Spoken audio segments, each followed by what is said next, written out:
When you click on the link for the all-in-one book, it will take you to a page that looks like this. This tells you that a template was created and shared with you. And if you scroll down, you'll see this button that says Use Template for New Designs. We're going to click on that. And that is going to take you to Canva, and it's going to open a copy of the template. You can see page 1 out of 388. You have almost 400 pages here. Now, this is open inside of your Canva account. Even though I'm the one that created the template, you've now opened a copy of it. You can see it says copy of all one book up here. You have now opened a copy of it, and anything that you do to this book will only be seen by you and anyone who has access to your Canva account. It's not going to do anything to the file that I have and the file that has been shared with other people. Other people will be able to click on that link and it'll take them to a fresh blank version of the book like this. And you can, of course, use that link again and it will open a fresh version. So if you'd like to, this is the point in which you could rename this. Instead of saying copy of all-in-one book, one root parents, I believe it says root parents, grandparents, you could say, let's say, Gordon family. And now when you look at your files, you'll be able to see that this is the Gordon family book. We are going to start by looking at the cover, the inside page, and the title page. That is the first 3 pages. Now, you can look at the pages like this by scrolling down, or if you'd like to see the pages all laid out, look down here. You can see these 4 boxes. That's going to open up grid view, and if you click on that, it's going to show you what the pages all look like next to each other. This is helpful because this is how you make sure that your pages are laid out correctly. If we were to print this, this would be the first page printed. It's going to be the cover page. Let's say we were going to send this to a printer and have it bound together. This would be the cover page, and on the reverse would be this page. The next page would be this one. And so you see when you open this book, you'd see this 2-page spread with this color border right in the center. And we're going to see that in all of the pages. We're going to see that they are divided by this color border. Okay, when we're looking at the grid view, it's very easy to see the first few pages are different than the rest of the pages. We've got a cover page. This is the page that if you print it, this is going to be the front of your book. So this is the part that's visible to everybody before the book is open. And then when you open the book, there's going to be this spread where there's this title page and then this page over here, this inside cover page where you can put in some information. So these are the pages that we're going to look at and work on. I'm going to leave grid view by going down and clicking again on those 4 squares, and it's going to take me back to this view where I can see one page at once. I can zoom in using this bar down here.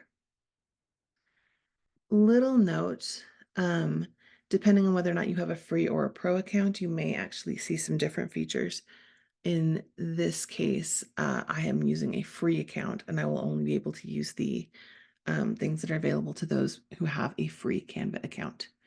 This graphic is something that comes for free when you have a free Canva account, and I have used it for the cover page, but if you wanted to change this cover page, you could use a different graphic. Let's say I wanted to do a different tree. I'm going to go down to elements. I've selected elements here on the side, tree, and it's going to ask me, okay, do you want graphics, photos, frames? I'm going to say graphics. And you'll see I have a large number of trees available to me, and some of them have this little crown symbol. That means that you can only use those if you've got a Canva Pro account. If you already have a Canva Pro account, you're not going to see the symbol, but if you have a Canva Pro account, you also can just grab any tree you want. To make it a little easier, I'm going to go up here to these slider bars right here at the side of the search field. Click on that, scroll down.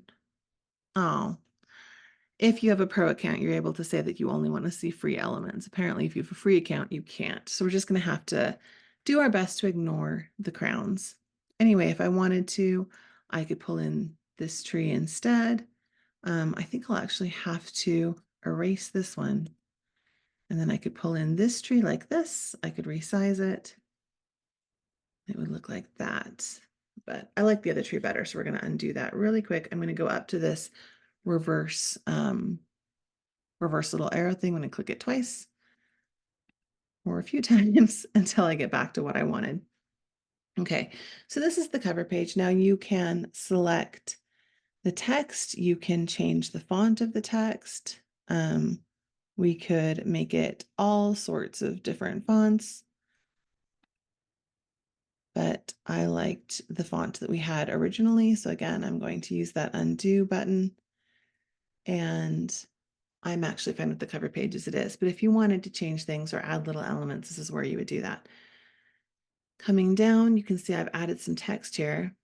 This book was prepared by name. It was finished on date and optional message. This is all text for you to alter. Do not have your book printed with this the way it is. If you don't want to have a message on the inside cover of your book, you can just select this and go ahead and hit the trash can, and that's going to make it into a blank page. I'm going to undo that. If you'd like to change the text and double click on it, that'll open the cursor. So I can say this book was prepared by Carly Morgan. It was finished on, let's say I finished it on May 1st. May 1st, 2024. Optional message. We'll say this book is focused on James Kennedy, Gordon, and his ancestors. It was prepared by a descendant of the Gordon family. And I'm going to grab this little slider over here, and we're going to resize this text box because it's too large. I'm just going to resize it until I like the way it looks. There. And you can put anything you want. If you want to move this text, you can also put it up here. You could have an entire full page of text.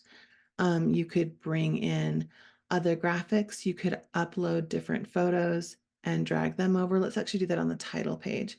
This title page is very plain. If you wanted to, you could select this tree image, and I'm going to choose the copy function on my keyboard and then come down here and I can paste that. And in doing so, I could have a little tree like this. That would be a way to decorate this title page. Or let me just undo that. I could also move this down and personalize it by adding a photo. Now, to add a photo to a page, over here, and see where it says design, elements, text, brand, then we're going to go to uploads. I'm going to upload a file by finding it on my computer.